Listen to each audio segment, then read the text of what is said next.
নমস্কার দর্শক বন্ধুরা, রেস স্পোর্টসের পর্দায় আপনাদের সবাইকে স্বাগত। হাই ভোল্টেজ ম্যাচ যুব ভারতী ক্রীড়াঙ্গনে মোহনবাগান কিন্তু নেমেছিল মুম্বাই সিটি এফসির বিরুদ্ধে। যে জিততো সেই চলে যেত 1 নম্বরে এবং সেইখানে কিন্তু মুম্বাই সিটি এফসি টেক্কা দিল মোহনবাগানকে।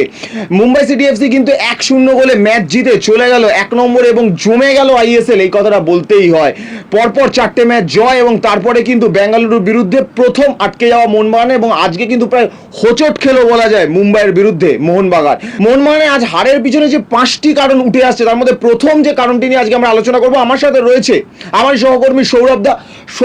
প্রথম যে হারের কারণটা হিসাবে এখানে উঠে আসছে এবং যেটা কিন্তু খালি চোখে ফুটবল বোদ্ধার দরকার পড়ে না, যে কেউ বুঝতে পারে, সেটা হলো লোবের আর হাইলাইন ডিফেন্স। এবং এই হাইলাইন ডিফেন্সে কিন্তু আমরা দেখতে পেলাম যে কিভাবে হাইলাইন ডিফেন্সকে ভাঙতে হয়, সেটা পিটার ক্রাটকে ভেঙে দেখিয়ে দিল এবং হাইলাইন ডিফেন্সকে ভেঙে কিন্তু গোল করে চলে গেল।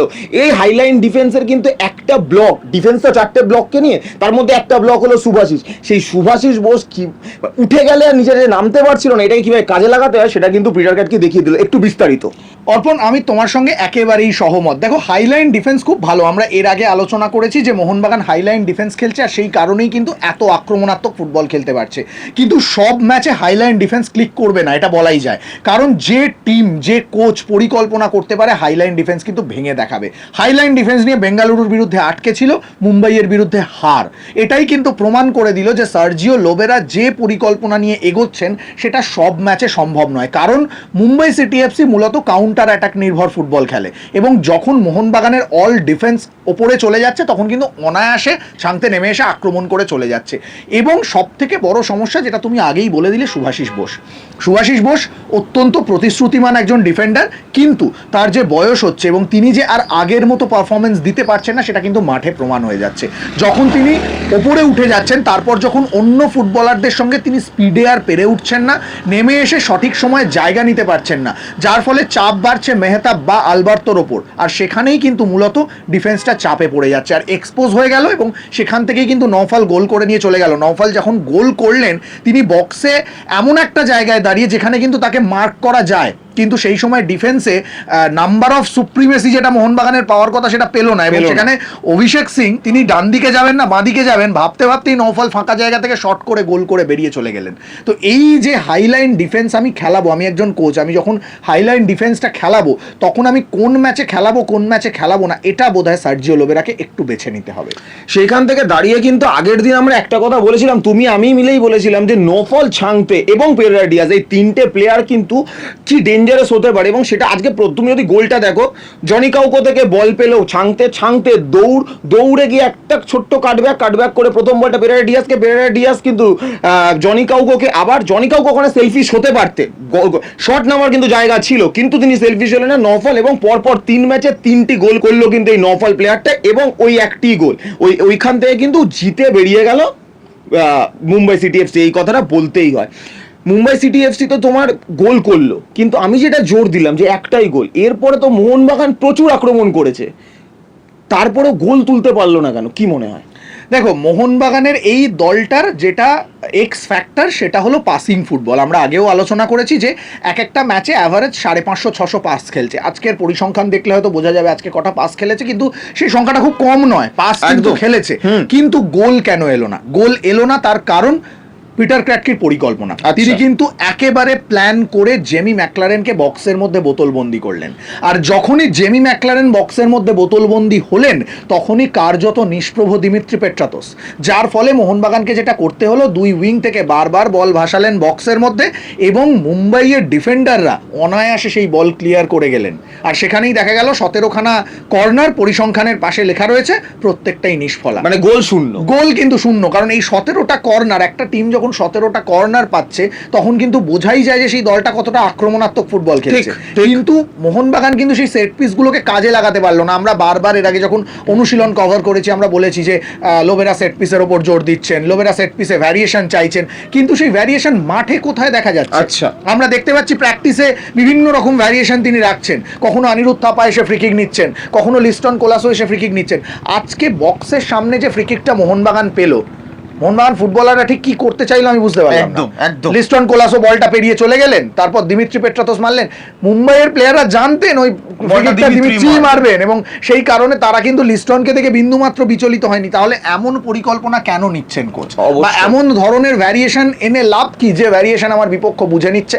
ফলে এই কারণেই কিন্তু আজকে এত গোলের সুযোগ তৈরি করেও মোহনবাগান গোল করতে পারলো না। এবং কোথাও গিয়ে না টিমটাকে দেখে মনে হচ্ছে ফ্রি কিক, কর্নার হোক বা মাঠের খেলায় হোক, কোথাও গিয়ে একটু দিমি সর্বস্ব ফুটবল হয়ে যাচ্ছে। দিমি সর্বস্ব ফুটবল হওয়ার মতন কিন্তু পারফরমেন্স দিমিত্রি পেত্রাতোস মাঠে করছে না, কিন্তু তারপরেও মনে হচ্ছে দিমি সর্বস্ব ফুটবলার। আর এই কথাটা তো প্রশ্ন উঠবে যে ম্যাকলারেন গোল করছে অবশ্যই, কিন্তু ফুটবলটা তো 11 ভার্সেস 11। ম্যাকলারেন বোতলবন্দি হয়ে গেল বলে একটা টিম গোল পাবে না, তাহলে এখানে তো অবশ্যই একটু হলেও কিন্তু ডিসক্রেডিট ধরা পড়ছে অন্য প্লেয়ারদের, যে ম্যাকলারেন বোতলবন্দি মানে মোহনবাগান বোতলবন্দি, দিমিত্রি পেত্রাতোস আটকে গেল মানে মোহনবাগান আর এগোবে না। এই জায়গাটাকে কিন্তু বেরিয়ে আসতেই হবে। তবে মোহনবাগানের নেগেটিভ নিয়ে যখন আমরা কথা বলছি, সেখানে কিন্তু মুম্বাইয়ের পজিটিভ নিয়ে কথা বলাটা উচিত। এবং মুম্বাইয়ের 4টে প্লেয়ার সেইখানে দাঁড়িয়ে নোফল, ছাংতে, পেরেরা ডিয়াজ এবং জনি কাউকো মোহনবাগানের প্রাক্তনী, তিনি কিন্তু আচ্ছা তার সাথে সাথে 4টে প্লেয়ার না 5টা প্লেয়ারের কথা বলতে হবে। বলতে হবে নুনো রেইজের কথা। নুনো রেইজ কিন্তু হাসতে হাসতে সাংবাদিক সম্মেলনে বলে গেছিলেন, আমি জেমি দিমিকে চিনি, আমি গোল করতে দেবো না। এবং তিনি হাসতে হাসতে কিন্তু আজকে তাদেরকে গোল করতে দিলেন না, এবং হাসতে হাসতে মাঠ ছাড়লেন 1 গোলে জিতে। তার সাথে আমরা যে প্লেয়ারদের ওপরের কথা বলি, এই যে 5টা প্লেয়ার, এই 5টা প্লেয়ারের পারফরমেন্স কতটা ডিফারেন্স গড়ে দিল।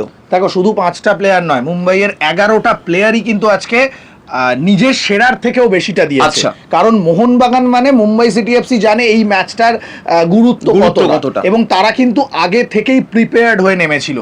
জনি কাউকো এমন একজন ফুটবলার, তিনি যখন মোহনবাগানে ছিলেন আমরা দেখেছি যে একা একটা ম্যাচের রং বদলে দিতে পারে।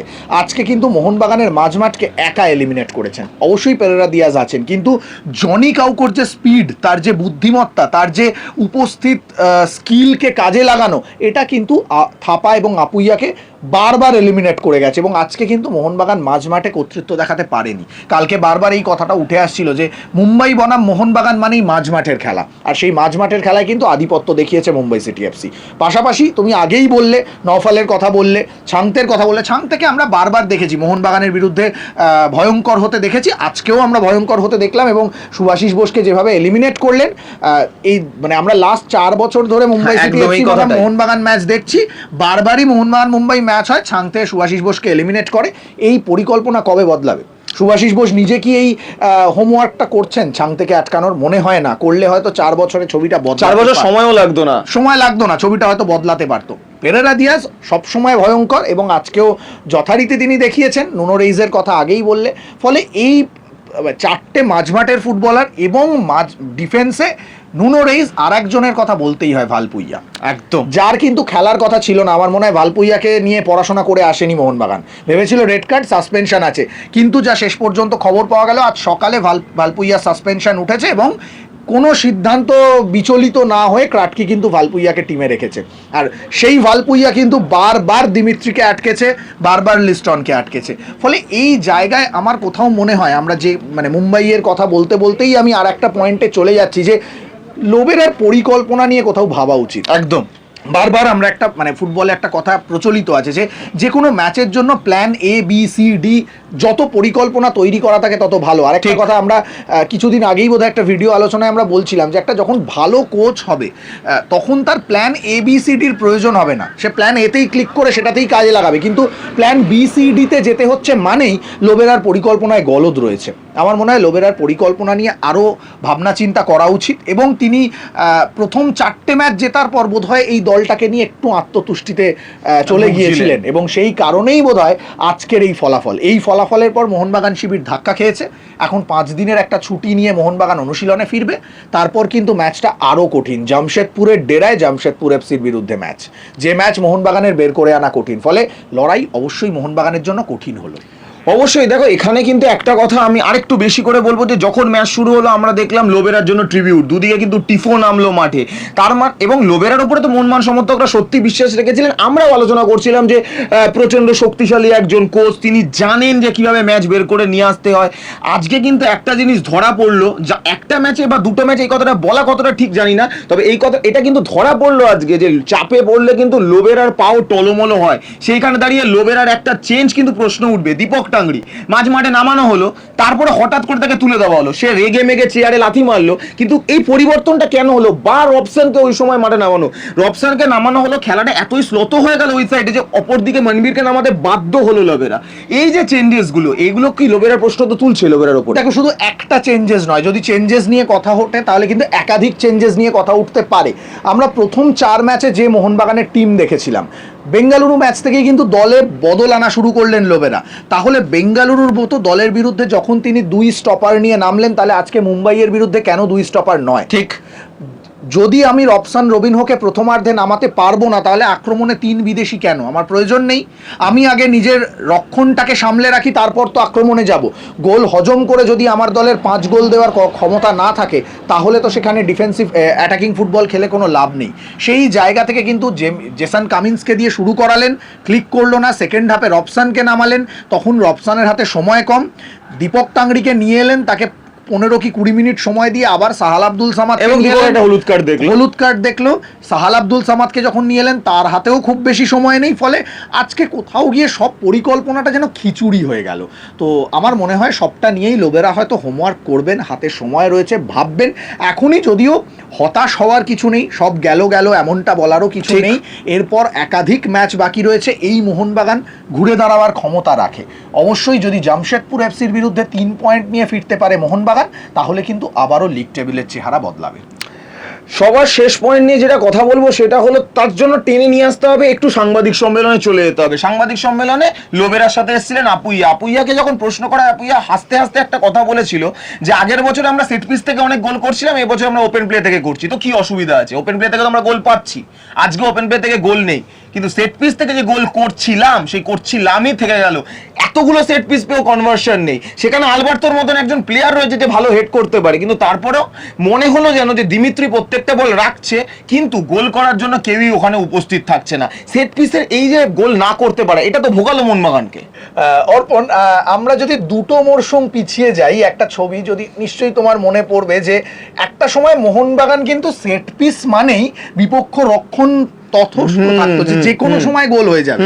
এমন 2জন ফুটবলার থাকতেন, Tom Aldred, Alberto Rodriguez, Subhashis Bose, এমনকি দীপেন্দু বিশ্বাস গোল করে গিয়েছিলেন একদম সেট পিস একদম। তো সেই জায়গায় মোহনবাগানের সেট পিস নিয়ে তখন ভুরি ভুরি প্রশংসা হয়েছিল।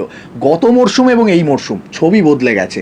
সেট পিস থেকে গোল আসা তো দূরস্থ, বিপক্ষ রক্ষণকে চাপে পর্যন্ত ফেলতে পারছে না, অনায়াসে সেই বল ডিফ্লেক্ট হয়ে মাঝমাঠে ফিরে আসছে। তো অবশ্যই যে কোনো একটা দলের জন্য যদি আমার ওপেন প্লে থেকে গোল না আসে, এই ধরনের কঠিন ম্যাচে কিন্তু সেট পিস থেকে গোল বের করতেই হবে। আর সেটা যদি লোবেরা তার দলকে রপ্ত করাতে না পারেন, তাহলে কিন্তু ভবিষ্যতে আরও কঠিন পরীক্ষার মুখে পড়তে হবে বাগানের এই আক্রমণ ভাগকে। অবশ্যই Peter Kratky Mumbai City FC coach, তার সাথে 4 জন তার বিদেশি ফুটবলার এবং বাকি ফুটবলারেরা, কিন্তু বিদেশি ফুটবলারেরা কোথাও গিয়ে কিন্তু বুড়ো ঘোড়া বলে কটাক্ষ করছিল অনেকেই। সেই 4 জন বিদেশি ফুটবলার কিন্তু দেখিয়ে দিল কিভাবে মাঠে ম্যাচটা বের করে নিয়ে আসতে হয় অন্যান্য দেশীয় প্লেয়ারদের সাথে। আর পিটার ক্রাটকি কিন্তু বুঝিয়ে দিল যে এই মোহনবাগানকে কি করে মাঠে আটকাতে হয়, এবং তাকে কিন্তু আটকে দিল মোহনবাগানকে 1-0 গোলে লিগ টেবিলের 1 নম্বর স্থানে পৌঁছে গেল এই ম্যাচের পর মুম্বাই সিটি এফসি। সৌরভদা বলার সময় বারবার বলছিল যে এরপরে একটা লম্বা ছুটি।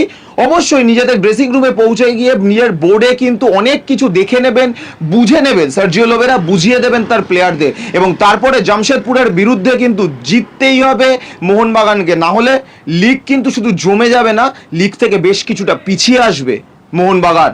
জোয়ারদি ক্রীড়াঙ্গনে ক্যামেরা শুভম মণ্ডলের সাথে আমি অর্পণ দেবনাথ, সৌরভ মুখার্জি, রে স্পোর্টস।